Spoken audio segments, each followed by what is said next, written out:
என்னெல்லாம் இருக்கு அந்த பேக்ல? அந்த பேக்ல என்ன இருக்குன்னு நீங்க கொஞ்சம் யோசிச்சு பாருங்க. இந்த ஒரு தாலந்து பேக்ல ரட்சிப்பு எல்லாருக்கும் இருக்கு. விலையேறப்பெற்ற இலவசமான ஒரு ஈவு. அது கொடுத்ததுனால அங்க இருக்கிற ஒவ்வொருவரும் இந்த எஜமானுக்கு சொந்தக்காரர்கள். 2வது அந்த பேக்ல பரிசுத்த ஆவியானவர். ஒவ்வொரு விசுவாசிக்கும் அ தேவனுடைய ஆவியானவரே யோவான் 14ல வாசிக்கிறோம். அத உங்களுக்கு ஈவா கொடுத்திருக்காரு. The word of God. தேவ வசனம் ஒவ்வொரு விசுவாசியும் இந்த கடைசி நாட்கள்ல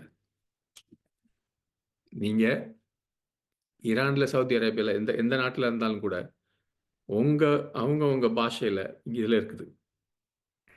மொபைல்ல இருக்குது. எத்தனையோ வெர்ஷன் எல்லாம் கையிலேயே இருக்கு இந்த கடைசி நாட்கள்ல. ஹalleluya! எவ்வளவு இருக்கு பாருங்க அந்த பேக்ல. நம்ம எல்லாருக்கும் ஆவிக்குரிய அ ஸ்டேட்டஸ், அந்தஸ்து. எபேசியர்ல வாசிக்கிறோம். அவர் நம்மை கிறிஸ்துவுக்குள்ளே உயிர்த்தெழுப்பி, அவரோடு எழுப்பி, அவரோடு பரலோகத்திலே அ அ இயேசுவோடு நம்மை உட்கார வைத்திருக்கிறார். எல்லாரையும். It's a talent. forgiveness of sin. பாவத்தை எல்லாருக்கும் மன்னிச்சிருக்கிறார்.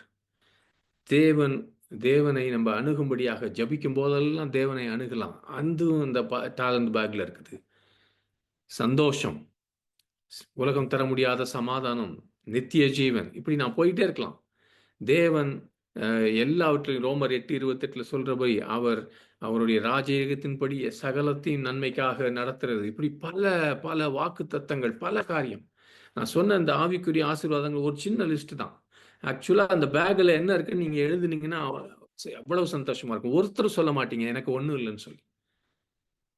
ஒரு டாலண்ட் வைத்திருக்கிற சகோதரனை சகோதரியை, you are one talent. You have one talent. You can shake the world. You can shape the world. You can shape the whole, reform the world with just one talent. No question. Amen.